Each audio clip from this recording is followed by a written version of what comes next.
გამარჯობა. BMG TV-ზე წერტილის დროა, მე ვარ BMG-ის მთავარი რედაქტორი და ტელეპროექტ წერტილის ავტორი და წამყვანი ჟურნალისტი თელარა გელანდია. ბათუმელების და ნეტგაზეთის დირექტორი უკვე 17 დღეა შიმშილობს. არ მინდა ვცხოვრობდე ქვეყანაში, სადაც ჟურნალისტებს ციხეში უშვებენ. ვითხოვთ მის დაუყოვნებლივ გათავისუფლებას, სოლიდარობა და მხარდაჭერა მზე ამაღლობელს და თავისუფლება სინდისის ყველა პატიმარს. არ ვსაუბრობთ მოგებაზე. ეს არის გადარჩენის რეჟიმი, სასტუმრო კოსტე. ზოგიერთი სასტუმრო ოფისად გადაკეთდა, ზოგიც საავადმყოფოდ. შალვა ალავერდაშვილი. სასტუმროს დატვირთულობა შემცირებულია. ბილტმორ თბილისი. საქართველო აღარ განიხილება როგორც მიმართულება, სადაც შეიძლება საქმიანი ღონისძიებები ჩატარდეს. საქმიანი ტურიზმის ასოციაცია. საახალწლოდ იმ ტურისტული ნაკადების 20-25% ჩამოვიდა, რასაც ველოდებოდით ტუროპერატორი გერმანე ჭელიძე. ეს არის ნაწილი ტურიზმის ინდუსტრიის სხვადასხვა რგოლში დასაქმებულ ადამიანებთან ინტერვიუებიდან, რომელთაც BMG დეკემბერ-იანვარში ეკონტაქტა, ძირითადად იანვარში თბილისში და მიუხედავად იმისა, რომ ყველა აღნიშნავს, ზოგადად იანვარი პასიური თვეა თბილისში ტურიზმისთვის, ისინი ამბობენ, რომ წინა წლებთან შედარებით მდგომარეობა უკეთესი ნამდვილად არ არის, უფრო პირიქით. BMG, რა თქმა უნდა, სიამოვნებით დაუთმობს დროს იმ სასტუმროების თუ ტურისტული კომპანიების ხელმძღვანელებს, ვისაც პრობლემები არ აქვს, ვისაც ჩვეულებრივად ჰყავს ტურისტები, ან კიდევ უფრო მეტი ვიდრე შარშან ან წინა წლებში, შეგიძლიათ დაგვიკავშირდეთ, ისევე როგორც ეთერს ვუთმობთ იმ ბიზნესებსაც, რომლებიც გვიკავშირდებიან და მზად არიან მოგვიყვნენ. რამდენად ყავთ ტურისტები ამ ეტაპზე, რა აწუხებთ დღეს ყველაზე მეტად და რა სახის დახმარებას საჭიროებენ? რამდენიმე წუთში წერტილის სტუმარი ბუტიკური სასტუმრო შოთა რუსთაველის გენერალური მენეჯერი ნინო ჩუბინიძე იქნება. შოთა რუსთაველი 55 ნომრიანი სასტუმროა, ის შევჩენკოს ქუჩაზე მდებარეობს და როგორც ნინო ჩუბინიძემ გითხრა, შესასვლელი ჭიჭინაძის ქუჩიდან აქვს, შესაბამისად გასაკვირი არაა, რომ 28 ნოემბრიდან მოყოლებული, როცა ქართულმა ოცნებამ საქართველოს ევროინტეგრაციის შეჩერების გადაწყვეტილება მიიღო და ქვეყანაში უწყვეტი პროტესტი დაიწყო, შოთა რუსთაველი ტურისტებისთვის სასურველი ლოკაცია ნამდვილად ვერ იქნებოდა. ფაქტობრივად ბრძოლის ველზე ვართ, მითხრა სასტუმროს გენერალურმა დირექტორმა, როცა ინტერვიუზე თანხმდებოდით. მეც თავად მოგვიყვება, მაგრამ სტუდიაში ვიდრე შემოგვიერთდება, შეგახსენებთ, რომ ტურიზმის ინდუსტრია ჯერ კიდევ დეკემბერში ითხოვდა ეკონომიკის სამინისტროსთან, ტურიზმის ეროვნულ ადმინისტრაციასთან შეხვედრას და საკუთარ გამოწვევებზე საუბარს. ისინი ამას ღია ინტერვიუებიდან აცხადებდნენ, მაგრამ რამდენადაც ვიცი, ასეთი შეხვედრა ამ დრომდე არ შემდგარა. რატომ ვერ იცლიან ან არ იცლიან, პასუხი არ მაქვს, რადგან მათ არ აქვთ. აღსანიშნია, რომ წინა წლის ბოლოს ვიცე-პრემიერმა ლევან დავითაშვილმა თქვა, ეკონომიკის სამინისტროში მსჯელობენ, როგორ დაეხმარონ იმ ბიზნესებს, ვინც მიმდინარე პოლიტიკური მოვლენების დროს დააზარალდაო. ის პროცესები, რაც ნეგატიურად აისახება ჩვენს ეკონომიკაზე, ბიზნესზე და დღეს ბევრი ბიზნესი, რა თქმა უნდა, რთულ სიტუაციაშია. მაგალითად, ეს არის სტუმარ-მასპინძლობის სექტორი და რიტეილ სექტორი. ვფიქრობ, 2025 წლის განმავლობაში სიტუაცია შეიცვლება, ამბობდა ლევან დავითაშვილი დეკემბერში. 20 იანვრის მთავრობის ხდომის შემდეგ კი წინა კვირაში მქონდა საშუალება ეკონომიკის მინისტრისთვის მეკითხა, მორჩნენ თუ არა ანალიზს და თუ კი რა გადაწყვეტილებამდე მივიდნენ. შეგვიძლია მოვისმინოთ ახლა ლევან დავითაშვილის კომენტარი, რა აჩვენა სამინისტროს ანალიზმა. ვთქვით, რომ პრემიერის და ბიზნესის შეხვედრის შემდეგ, რომ ცალკეულ სექტორებთან ხვდებოდით, მათ შორის რიტეილი, ტურიზმის სექტორი, ვინც ყველაზე მეტად დაზარალდა ამ პერიოდის განმავლობაში. თუმცა მე კონკრეტულად ვერ მოვიპოვე თქვენი პრესამსახურისგან ინფორმაცია, ვის და რა ჯგუფებს რა ფორმატში ხვდებოდით. შეგიძლიათ გითხრათ ახლა ვის შეხვდით, აი მაგალითად ტურიზმის ნაწილში, იმიტომ რომ წლის ბოლოსაც ითხოვდნენ შეხვედრას და როგორც ვიცი, მე როგორც ვიცი, ასეთი შეხვედრა არ ყოფილა. თუ შეხვდით და ასევე ვითვლით დაახლოებით ვის როგორ შეიძლება დავეხმაროთო. ხო, მოკლედ რა იქნება ზემოქმედება და რა იყო ზემოქმედება, რამდენად მნიშვნელოვანია ეს იყო ჩემი მესიჯი, ხო, ამის შესწავლა, შეფასება და რა თქმა უნდა ასევე აღნიშნე, რომ ეს ყველაფერი უნდა გავანაზოთ წლის ჭრილში და არა დავუშვათ რამდენიმე წლის ჭრილში, როდესაც რიტეილის და დავუშვათ სტუმარ-მასპინძლობის სექტორის გარკვეული ობიექტები შეიძლება გარკვეულწილად დაზიანდნენ, ხო? გარკვეული ობიექტები რა თქმა უნდა შეიძლება გარკვეულად დაზიანდნენ, მაგრამ აი ეს სექტორულად ჩვენ ასეთ ზემოქმედებას არ ვხედავთ, ამიტომ ძირითად შემთხვევაში რაიმე ტიპის ჩვენ ვხედავთ რეაგირებაზე ამ შემთხვევაში ლაპარაკი ზედმეტია, ამიტომ ჩვენი ანალიზი გვაწევს. რაიმე დახმარებას არ საჭიროებს ჯერჯერობით თქვენი შეფასებით ბიზნესს. ვერ ჩავერეთ. დიახ, ეს იქნება არასწორი სიგნალი. საქართველოს ტურიზმი არა მხოლოდ ზამთრის კურორტები, ამას იმიტომაც ვამბობ, რომ ბოლო პერიოდში ასევე განცხადებები გაკეთდა მთავრობის წარმომადგენლების მხრიდან იმის თაობაზე, რომ ზამთრის კურორტებზე კარგი მდგომარეობა, იქ ტურისტები არიან. ეს ვიცით ყველამ, რომ ზამთრის კურორტები არ არის მხოლოდ ტურიზმი, თბილისი რომ ეკონომიკური ცენტრია და მათ შორის ტურიზმისთვისაც არც ეგ არის ახალი ამბავი. რა თქმა უნდა, BMG გააგრძელებს კითხვების დასმას ტურიზმის ეკონომიკური გუნდისთვის, როდის მოიცლიან სექტორთან შესახვედრად, იქამდე კი ისევ ბიზნესს მოვუსმენთ, რა აწუხებთ და რა სახის მხარდაჭერა სჭირდებათ კერძო სექტორში. ბუტიკ სასტუმრო შოთა რუსთაველის გენერალური დირექტორი ნინო ჩუბინიძე უკვე ჩვენთან არის სტუდიაში. საღამოშტების ქალბატონო ნინო, ძალიან დიდი მადლობა თქვენი დროისთვის. მადლობა რომ დაგვიკავშირდით და თქვენ თავად გამოთქვით სურვილი, როგორც სხვები BMG-ზე ისაუბროთ, რა სიტუაციაში არის დღეს ტურიზმის სექტორი, უშუალოდ თქვენი სასტუმროს მაგალითზე. მოგვიყევით მეტი შოთა რუსთაველის მდგომარეობის შესახებ. ჩვენ გახლავართ ბუტიკური ტიპის სასტუმრო, 55 ნომრით, გვაქვს რესტორანი, გვაქვს შეხვედრებისთვის განკუთვნილი სივრცე. ვოპერირებთ 2016 წლის ბოლოდან, საკმაოდ წარმატებით, კარგი ლოკაციით. თბილისის, ანუ ქალაქის ცენტრში იმყოფება სასტუმრო, შესაბამისად კარგი ლოკაციათ ითვლება ჩვენი ლოკაცია, თუმცა ბოლოდროინდელმა მოვლენებმა გვაჩვენა, რომ ეს შეიძლება ძალიან ნეგატიურიც იყოს ჩვენი ლოკაცია. წელს, ანუ რა თქმა უნდა, ჩვენს მაყურებელს, ანუ ვისაც ტურიზმის სფეროსთან არ აქვს უშუალო შემხებლობა, რა თქმა უნდა, ამ ადამიანებს უნდა განუმარტოს, რომ იანვარში, იგივე დეკემბრის თვეში და არც თებერვალში ჩვენ სექტორს არ აქვს განსაკუთრებული მოლოდინები მაღალ მოთხოვნასთან დაკავშირებით არც სასტუმროს მაღალ დატვირთულობაზე, მაგრამ წელს უშუალოდ მძიმე ზამთარი აღმოჩნდა მოკლედ ჩვენთვის.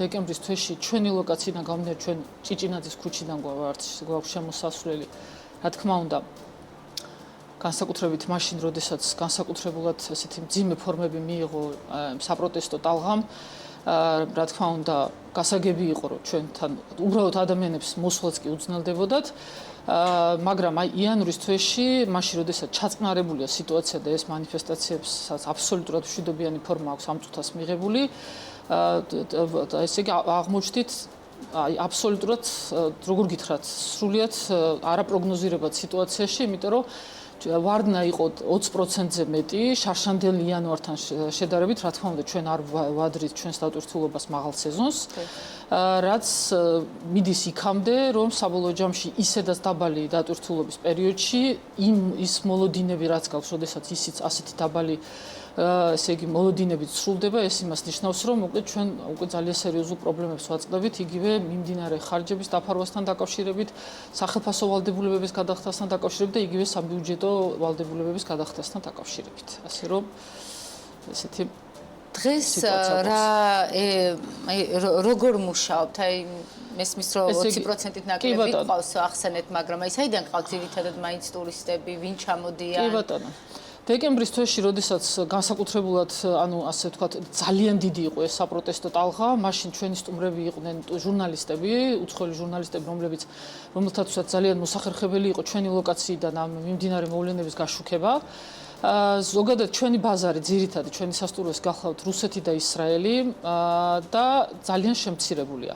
იმიტომ რომ ხდებოდა ძალიან დიდი გადინება ჩვენი ლოკაციიდან იმ პერიოდში და ზოგადად საერთოდ ქვეყანას ამ წუთას ფაქტია, რომ ამ მიმდინარე მოვლენების გაშუქება, როგორც ხდებოდა უცხოური ტელევიზიების მიერ, მოკლედ საკმაოდ, როგორ გითხრათ, არა უსაფრთხო გარემოა, ესე რა ვქვა, ფაქტია. კი ბატონო, რა ძალიან მნიშვნელოვანია, იმიტომ რომ ტურიზმისთვის უსაფრთხოება და მშვიდობა ეს არის ის ძირითადი ფაქტორი, რომლის გარეშეც უბრალოდ არ შეუძლია არსებობა. იმიტომ რომ ეს არ არის პირველადი მოთხოვნილების, ეს არ არის პური, რომელსაც ადამიანი აუცილებლად იყიდის, რაც არ უნდა ხდებოდეს მის გარშემო, ტურიზმი უკავშირდება მშვიდობას, კეთილდღეობას. აქედან გამომდინარე, ჩვენ მოკლედ აშკარად ვერ აღმოჩნდით ახლა ამ მიმართულებაში, სადაც მშვიდობა და კეთილდღეობა გვაქვს. ქალბატონო, ვიდრე ვისაუბრებთ და გითხავთ, რა სახის მხარდაჭერა გჭირდებათ ახლა სახელმწიფოსგან, მთავრობისგან, რომელმაც რეალურად ამ დღეში ჩააგდო ქვეყანა, იქამდე თქვენ ახსენეთ, რომ საბიუჯეტო დავალიანებების გადასახადების გადახდის მიმართულებით სახელფასო დავალიანებების კუთხით გაქვთ უკვე გამოწვევები. შეგიძლიათ უფრო მეტი გითხრათ, როგორ მოახერხეთ, იმიტომ რომ პირველი არ ხართ, ვინც ამას საუბრობს. ჰოტელიერი შალვა ალავერდაშვილი იყო რამდენიმე კვირის წინ წერტილის სტუმარი და ის ძალიან ღიად საუბრობდა იმაზე, რომ არჩევანის წინაშე ვდგავარ, ალბათ პირველ რიგში კომუნალურები უნდა დავფაროთ სასტუმროებში, რომ თუ ვინმე მოვა და გვეყოლება ტურისტი, თბილად მაინც დავხვდეთ და გავუმასპინძლოთ და ალბათ მე ვიფიქრებთ, თქო, საბიუჯეტო გადასახადების დაფარვაზე. კი ბატონო, ჩვენც ისევე როგორც ყველა ბიზნეს გვაქვს ჩვენი ვალდებულებები სახელმწიფოს მიმართ, ეს არის დღეგის გადასახადი, საშემოსავლოს გადასახადი, რომელიც ასე ყოველთვიურად ფიქსირებულად გადასახდელია. რა თქმა უნდა, დღეგის გადასახადი მცირდება მაშინ, როდესაც შემოსავლები მცირდება. თავისთავად ცხადია, პანდემიის დროს სახელმწიფოსგან იყო საკმაოდ კარგი პრეცედენტი, რომ ძალიან დიდი პერიოდით გავგანთავისუფლეს საშემოსავლო გადასახადისგან, რაც იმ დროისთვის საკმაოდ დიდი სტიმული აღმოჩნდა ბიზნესისთვის, იმიტომ რომ ის ძალიან მცირე შენარჩუნებული პერსონალი, რომელთაც ბიზნესი რაღაცნაირად უბრალოდ არ დაეკარგა ეს პერსონალი, ახერხებდა ნაკლები დანახარჯებით თუნდაც განახევრებული ხელფასების გადახდას. ასე რომ ძალიან კარგი პრეცედენტი იქნებოდა თუ სახელმწიფო გაითვალისწინებდა ამას და თუ სახელმწიფო აღიარებს, რომ ამ წუთას ბიზნესს ძალიან სერიოზული პრობლემები აქვს. ტურიზმის ბიზნესს გულისხმობ და მე არ ვლაპარაკობ მხოლოდ ჩემი ობიექტიდან გამომდინარე, რა თქმა უნდა, ჩვენ გვაქვს კომუნიკაცია კოლეგებს შორის და ძალიან ბევრი სასტუმრო დგას რეალურად იმის წინაშე, რომ უბრალოდ ვერ დაფარავს რაღაც გადასახადებს. რაც შეეხება კონკრეტულად ჩვენს ობიექტთან დაკავშირებით გეტყვით, რომ ახალი წლის პერიოდში, უშუალოდ ახალი წლის დღეებში, როცა თბილისი საკმაოდ პოპულარული მიმართულება, ჩემდა გასაკვირად ჩვენი ლოკაციიდან გამომდინარე არც ველოდებოდი, მაგრამ რაღაცნაირად მოვახერხეთ გარკვეული, ასე ვთქვათ, ფინანსების კონსოლიდაცია და მაგრამ ამჟამად მაგალითად ვიმყოფებით იმ სიტუაციაში, როდესაც აუცილებლად დაგვჭირდება ჩვენი დამფუძნებლის დახმარება იმისათვის, რომ გადავიხადოთ იგივე საბიუჯეტო გადასახადები, იგივე სახელფასო დავალიანება, რომელიც გვაქვს, რა თქმა უნდა, ჩვენი თანამშრომლების წინაშე. ანუ ყველაზე ცუდი, რაც ალბათ მაინც შეიძლება მოხდეს, არის ის, რომ ბიზნესი, რომელმაც ერთხელ უკვე ძალიან მწარედ იწვნია კადრების გადინება პანდემიის დროს და დაკარგა ძალიან დიდი ნაწილი საკუთარი კადრის და შემდეგ ძალიან გაგვიჭირდა პანდემიის შემდეგ ამ კადრების უკან დაბრუნება და ძალიან ბევრი ვეღარ დავიბრუნეთ. არის იმის საშიშროება, რომ დღესაც დავკარგავთ ამ კადრს, რომლებიც სხვა ბიზნესებში გადაინაცვლებენ და იმ დროს, როდესაც შევალთ სეზონზე და ძალიან დიდი იმედი მაქვს, რომ სეზონის დადგება აუცილებლად ეს ეგრეთ წოდებული მაღალი სეზონი, რომ ისა ჩვენ ძალიან გაგვიჭირდება ოპერირება, იმიტომ რომ უბრალოდ ვეღარ შევძლებთ იგივე კადრის უკან დაბრუნებას და ახლის მოძიებასაც, იმიტომ რომ იცი თქვენ რა ხდება ზოგადად შრომის ბაზარზე და განსაკუთრებით პანდემიამ ყველაზე ისეთი კი ბატონო ღრმადაღი დაასვა ტურიზმის სექტორს. სახელმწიფოსგან გადადგმული ნაბიჯი ახლა რაიმე შეღავათებზე თუ იქნება საუბარი, თუნდაც გადავადებაზე, მაინც რომ აი რაღაც თქვა სეზონამდე გადაგვიწიონ რაღაც გადასახადები, ჩვენ უკვე მოგცემდა იმას, რომ ჩვენ მაგალითად არ მოვახდინოთ კადრების შემცირება, არ მოვახდინოთ ხელფასების შემცირება, იმიტომ რომ ჩვენი სფერო უნდა ნამდვილად არ გამოირჩევა ძალიან კარგი ესე იგი ასე ვთქვათ სახელფასო ასე ვთქვათ ну საშემოსავლო და დღეგის გადასახადი ჩვენ ძირითადი გადასახადი ის ყოველთვიური გადასახადი, რასაც ჩვენი ბიზნესი იხდის, ეს არის დღეგის გადასახადი და ეს არის საშემოსავლო გადასახადი, რომელიც ხელფასზე. ჩვენ ერთად ვისმენდით ლევან დავითაშვილის კომენტარს. მან ფაქტობრივად თქვა, რომ ჩვენ ფართო სურათში შევხედეთ ტურიზმის სექტორს, შეიძლება ვიღაცები დაზარალდნენ, გარკვეული ნაწილი, მაგრამ მთელი სექტორი არა და არ არის ისეთი მდგომარეობა, რომ ახლა რეაგირება ჩვენგან იყოს საჭირო, ეს არასწორი სიგნალიც იქნება. რას უპასუხებდით ლევან დავითაშვილს მინისტრს, მას ყავს კურატორი მოადგილე მარიამ ქრუიშვილი, რომელიც კარგად იცნობს ძალიან ამ ბიზნესს, მაგრამ ის ბოლო პერიოდში საერთოდ არ ჩანს ესე, როგორც იცი, შეხვედრებიც არ ყოფილა ესე ტურიზმის ბიზნესთან. ჩვენ არ ყოფილვართ ყოველ შემთხვევაში არც ერთ შეხვედრაზე. არც არავისთან არ ქონიათ ესე ღიად, რაც მე ასოციაციები და ფედერაციები, რომლებიც არსებობს, თუ მათთან მოხდა რაიმე კომუნიკაცია ვერ გეტყვით, მაგრამ ჩვენთან არ ყოფილა. რაც შეეხება ლევანის ამ კომენტარებს, იცით რა არის სავარაუდოდ ამჟამად, ანუ ზამთრის სეზონზე თუ შეფასება ხდება ზამთრის კურორტებით, მაინც მინდა ხაზი გაუსვა, თუმცა არ ამგონია რომ ეს მათ თავათაც არ იცოდნენ ისა, რომ თავარი არის რომ ზამთრის კურორტებისთვის შემოსავლის საკმაოდ მნიშვნელოვანი წყარო არის შიდა ტურიზმიც, შესაბამისად თბილისიდან, რეგიონებიდან გადაადგილებული ადამიანები, რომლებიც დასასვენებლად მიდიან ზამთრის კურორტებზე, იმედი მაქვს რომ იყო უცხოელი დამსვენებელიც მე სამწუხაროდ ზამთრის კურორტებზე ასე თქვა ჩემს კომპეტენტურ აზრს ვერ მოგახსენებთ და ძალიან დიდი იმედი მაქვს და ყველას უსურვებ ბევრ დამსვენებელს, მაგრამ მე მგონია რომ თბილისის შედარება ამ წუთას დედაქალაქის სადაც ასე ვთქვათ მთელი მოვლენების ეპიცენტრში აღმოჩნდით, მაშინ როდესაც თბილისმა როგორც მთავარმა მაისდეს მიმართულებამ ფაქტიურად დაკარგო აბსოლუტურად საქმიანი ტურიზმის მიმართულებამ ფაქტიურად დაკარგა თავისი აქტიურობა, იმიტომ რომ ჩვენ ყავს ჩვენი პარტნიორი კომპანიების საერთაშორისო პროექტებიდან და გვეუბნება რომ ყველაფერი ამ წუთას დაპაუზებულია, ძალიან დიდი იმედი მაქვს. საკონფერენციო დარბაზებს აბსოლუტურად ეს ყველაფერი ეს საბოლოო ანუ არანაირი ღონისძიებები აბსოლუტურად და ეს არ ტარდება, არ ხდება არაფერი აი იგივე საქმიანი ტურიზმის მიმართულებით. ბიზნეს ზამთრის საერთაშორისო რჩება მეორე სეგმენტი, ეს არის ბიზნეს ტურიზმი. იგივე ბიზნეს ტურიზმის საერთაშორისო პროექტები როცა ჩერდება, იქაც რა თქმა უნდა ხდება რაღაცების დაპაუზება და ის მოგზაურებიც იმდენი აღარ არის ხალხში. ამას თუ გავითვალისწინებთ, იმასაც თუ გავითვალისწინებთ, ორგანიზაციებიც კი პასიურობენ დღეს ხალხის რედაქციაში ვიხსენებდით, რომ მე მახსოვს დეკემბერში ტურიზმის ადმინისტრაცია სხვადასხვა სამინისტროები, სხვადასხვა სიპებიც წელს აჯამებდნენ, ქირაობდნენ საკონფერენციო დარბაზებს და ასე შემდეგ, ფაქტობრივად არაფერი არ თან ეს ხდება იმ დროს, როდესაც თბილისში საწოლ ფონდი ფაქტიურად გაორმაგებულია, ანუ ძალიან გაზრდილია სასტუმროების რაოდენობა, ძალიან კარგია თუ კი ყავს ამდენი სტუმარი ქვეყანაში, რა თქმა უნდა, ეს მხოლოდ და მხოლოდ კარგია და კონკურენცია ძალიან კარგია ბიზნესისთვის, მაგრამ მაშინ, როდესაც ამხელა საწოლ ფონდი აქვს თბილისს და ასეთი შემცირება სტუმრის, მგონია რომ ეხლა ამ ეტაპზე ჩვენს ბიზნესს თუნდაც პირველ რიგში იმისთვის, რომ შევინარჩუნოთ პირველ რიგში ადამიანური რესურსები იმისთვის, რომ როდესაც სეზონზე შევალ და ძალიან დიდი იმედი მაქვს, რომ მესმის, რომ ევროპულ ბაზართან ალბათ დამშვიდობება მოგვიწევს, იმიტომ რომ ევროპული ბაზარი ძალიან მოწყვლადია ზოგადად ჩვენნაირი ქვეყნების მიმართ და მით უმეტეს, როდესაც ასეთი სიტუაცია ქვეყანაში არასტაბილური ძალიან ასე ფრთხილად ეკიდებიან ხოლმე ჩვენს ქვეყნებში მოგზაურობას, მაგრამ თუნდაც ის ბაზრები, რომელი ბაზრებიც ჩვენთან ასე ვთქვათ აქტიურია, ხო, აქედან გამომდინარე, იმედი მაქვს, რომ სეზონზე შევალთ ლაპარაკი აპრილამდე, მაგრამ ჩვენ აპრილამდე უნდა მივიდეთ. ანუ უნდა მივიდეთ, გავიაროთ თებერვალი, გავიაროთ მარტი. და ამის გჭირდებათ აი რაც სახელმწიფოს გადასახადების გადავადება, ხო? ანუ ჩვენ თავად ბიზნესი გადასულია ძალიან დიდ ეკონომიაზე, თავისთავად ცხადია, მაგრამ ჩვენ თუ მოგვიწევს კადრების განთავისუფლება, ან და ხელფასების შემცირება უკვე ავტომატურადაც გამოიწვევს იმას, რომ ბევრი კადრი უბრალოდ, იმიტომ რომ ადამიანებს თავიანთი ვალდებულება აქვს, ის ვერ დაგიცდის, შენ როდის მიხვალ და მით უმეტეს ტურიზმი ისევ ესეთი არამდგრადი და არასტაბილური რაც გახდა. და არც გამოირჩევა ძალიან მაღალი ხელფასებით უნდა ვაღიაროთ ჩვენი ბიზნესი ზოგადად, ზუსტად იმიტომ რომ ძალიან სეზონურია. თქვენ ახსენეთ რომ ალბათ პირველი შემთხვევა იქნება თუ ამ თვეში შესაძლოა დამფუძნებლის დახმარება დაგჭირდესო ფინანსური რომ მოიმსახუროთ ვალდებულებებს.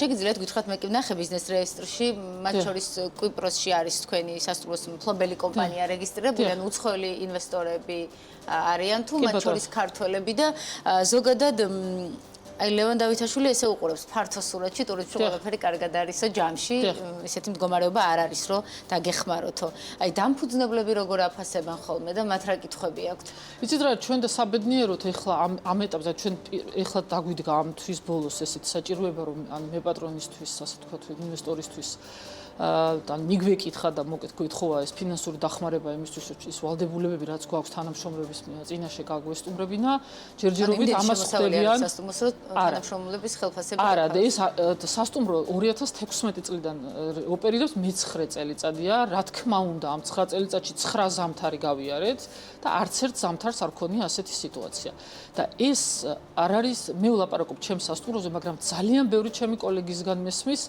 ასევე თბილისის ცენტრალური უბნებიდან. ოღონდ შეიძლება იცით ახლა ვიღაცა მეფიქროს რომ ჩემი სასტუმრო ჩვენი ლოკაციიდან გამომდინარე, ანუ რასელოდებით, როცა ყოველ საღამოს ისე ვიკეტება რუსთაველი. არა, ამ წუთას ეს ფაქტორი არ ახდეს ნამდვილად გავლენას, იმიტომ რომ რუსთაველი არ იკეტება ძალიან დიდი ხნით და აბსოლუტურად მშვიდობიანი ფორმა აქვს იქ ამ ადამიანების დაჯგუფებას. აქედან გამომდინარე, მე ვლაპარაკობ სასტუმროებზე, რომლებიც ბევრად მოშორებულია რუსთაველის ლოკაციას. ძველ თბილისში, მაგალითად, ვერაზე მდებარე სასტუმროები, რომლებსაც აბსოლუტურად არანაირი შემხებლობა არ აქვს ამ წუთას იგივე თქვათ, აი ამ ცხელ წერტილთან, თუმცა აღარ არის ცხელი ეს წერტილი. აქედან გამომდინარე, რა ხდება და როგორ ფიქრობთ, თუ პოლიტიკური კრიზისი არ დასრულდა ქვეყანაში და პირიქით რაღაცა თითქოს უკვე იხატება ეკონომიკური კრიზისის კონტურები, როგორ შეიძლება თქვათ, იგივე თქვენი სასტუმროს ასე თქვათ საქმიანობა გაგრძელდეს. ამას იმიტომაც გეკითხებით, რომ განსაკუთრებით ტურიზმი, რომელიც ასეთი მოწყვლადი გახდა ბოლო პერიოდში, ასევე სექტორისგან გვესმის და უკვე გახშირდა, ვთქვათ, ნიუსები და ეგრეთ წოდებული სარეკლამო განცხადებები იმის თაობაზე, რომ იყიდება რაღაც სასტუმრო, ზოგი გადაკეთდა ოფისად, ზოგი საავადმყოფოდაც ისე შალვა ალავერდაშვილს მოვიშველია. შესაძლოა, რომ დამფუძნებლებმაც იფიქრონ, რომ ხარ შევუცვალოთ პროფილი. არის ხო ვერ გეტყვით მათ ნაცვლად ვერ გიპასუხებ, მაგრამ ბიზნესი რომელიც ბიზნესი აღარ იქნება და ქველმოქმედებას დაემსგავსება, თავისთავად ცხადია, იქ დღის წესრიგში შეიძლება დადგეს ასეთი საკითხიც, რა თქმა უნდა. აქედან გამომდინარე, ხო, კი.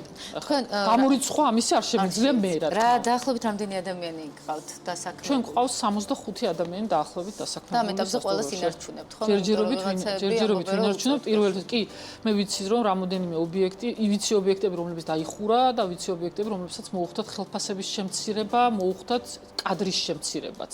და ვიცი რომ ასეთები ხდება საერთაშორისო ბრენდებშიც, რომლებსაც ძალიან მყარი მარკეტინგი აქვთ ხოლმე, საერთაშორისო ხარდაჭერილი ძალიან დიდი მარკეტინგი აქვთ ხოლმე და თითქოს მათი მდგომარეობა ბევრად უფრო, როგორ გითხრათ, უფრო ისეთია, ძლიერია და მყარია ეს არ ვქო ბაზარზე, მაგრამ მათ შესახებას. ამიტომ რა ვიცი, კარგი იქნება თუ ბევრ სხვადასხვა კლასის და სხვადასხვა, ვთქვათ, თუნდაც იგივე საერთაშორისო ბრენდის სასტუმროებსაც მოусმენთ, იმიტომ საინტერესო იქნებოდა მათი მოსმენა. KPMG ცდილობს დაუკავშირდეს მათ შორის რუსთაველიდან ცოტა მოშორებით მყოფ სასტუმროებსაც. ცოტა დრო გრჩება და ფართოსურეთშიც შევხედოთ საქართველოს ტურიზმს, როგორც ნახე, თითქმის 20 წლიანი გამოცდილება გაქვთ ტურიზმის ინდუსტრიაში მუშაობის სხვადასხვა პოზიციაზე, სხვადასხვა რგოლში.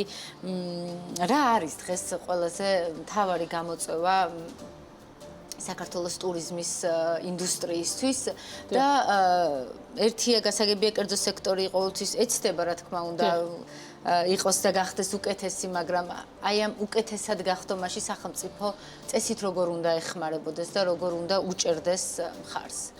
ისეთ რა ჩვენს ქვეყანაში უნდა ვაღიაროთ ეს ფაქტი, რომ ჩვენი ბიზნესის კეთება საკმაოდ რთული გახდა.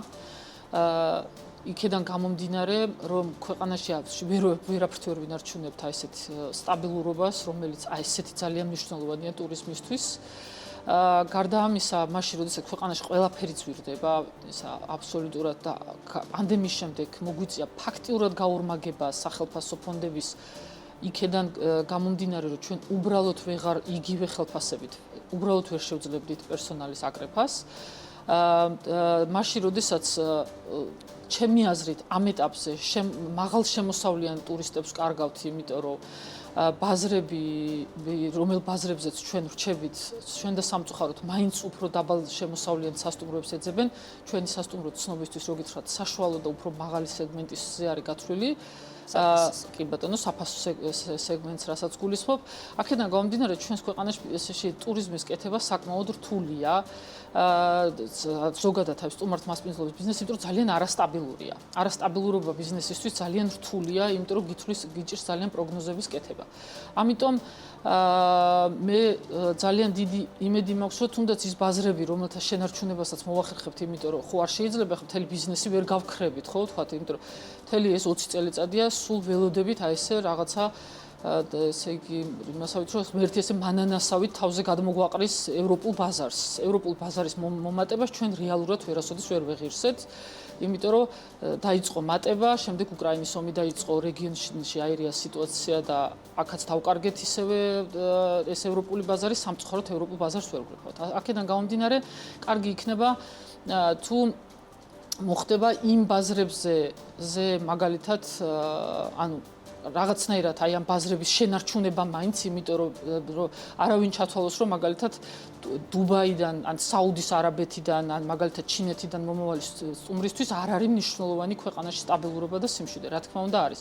გარდა ამისა, იცით რა გამიგონია ჩემი კოლეგებისგან, რომ აი კარგი იქნებოდა მაგალითად ბიზნეს რო ქონდეს დივერსიფიცირებული, მაგალითად დღეგეს გადასახადი, თქვათ, მაღალ სეზონზე, თქვათ, ის რაც გვაქვს და თქვათ, დაბალ სეზონზე ქონდეს უფრო დაბალი, რომ რაღაც პატარა შეღავათებს ღებულობდეთ ხოლმე, იმიტომ რომ ძალიან სეზონურია ბიზნესი. ასე რომ კარგი იქნებოდა ასეთი რაღაც შეღავათებს რო ვიღებდეთ, მაგრამ ამ ეტაპზე აი ამ უახლოესი 2 თვის განმავლობაზე ვლაპარაკობთ, კარგი იქნებოდა მე თუ რაღაცნაირად მოხდებოდა თუნდაც გადავადება ჩვენი საბუჯეტო. როგორ ფიქრობთ, შეხვედრის ორგანიზება ტურიზმს არ აკლია, ასოციაციები დარგობრივი, რაღაც სამუშაო ჯგუფები, როგორც ვიცი, არის რატომ ვერ ხერხდება, რატომ ვერ იცლის ეკონომიკის სამინისტრო ან ტურიზმის ადმინისტრაცია, რომ აი თუნდაც მოხდეს გაზიარება და პირველი პირისგან გაიგონ რა გიჭირთ, რატომ გიჭირთ, რა გჭირდებათ. სამწუხაროდ ამას ჩემი აზრით ეხლა ისეთი სიტუაცია ბიზნესში, აი წეღან ეხლა ერთ-ერთ მაგალითს მოგიყვებით, თუ დრო გვაქვს, ადამიანმა შემოაღო სასტუმრის როსკარი და აქვე მაქვსო, ასე რა ვქო, სასტუმრო თქვენს მეზობლათო და რა სიტუაცია გქონდა, გვეკითხება ეს ქუჩიდან ეკითხება ჩვენი სასტუმროს მიმღების თანამშრომელს და მე რო აუხსენთ მითხრა რომ 9 წლის არისო სასტუმრო და არაცერთი წელი არ მახსოვს ასეთი მძიმეო ისა რა ვქო. ხო და იცით რას ვიძახი, რომ აუცილებლად უნდა მოხდეს ჩვენ ბიზნესს აუცილებლად უნდა დაუგდონ ყური, იმიტომ რომ ვარ ჯერ ეს ერთი ძალიან მსხვილი დამსაქმებელი. გონი შემოსავლების ნაწილშიც არც თუ ისე 4.4 მილიარდი დოლარი ჯამში ტურიზმიდან შემოსავლებს. საკმაოდ დიდ შემოსავლებს აძლევს ჩვენ ქვეყანას ესეც და ძალიან კარგი იქნებოდა და თუ მოусმენენ და ამ შეხვედრებზე ძალიან კარგი იქნება ხოლმე თუ არ მოусმენენ მხოლოდ თქვათ ან საერთაშორისო ბრენდის სასტუმროებს მხოლოდ და ანუ თუ იქნება ძალიან დივერსიფიცირებული ის აუდიტორიას და ყველას მოусმენენ აბსოლუტურად ყველა ტიპის განთავსების ობიექტებს, რომლებსაც რეალურად მოხდება შეხვედრა და თვითონ ბიზნესში უშუალოდ ჩართულ ადამიანებთან მოხდება ეს. რატო არ ხდება ამაზე სამწუხაროდ მე პასუხი არ მაქვს, მაგრამ ფაქტია რომ ასე უნდა ხდებოდეს. კითხვების დასმას და იმედია დროს გამონახავს ეკონომიკური გუნდიც.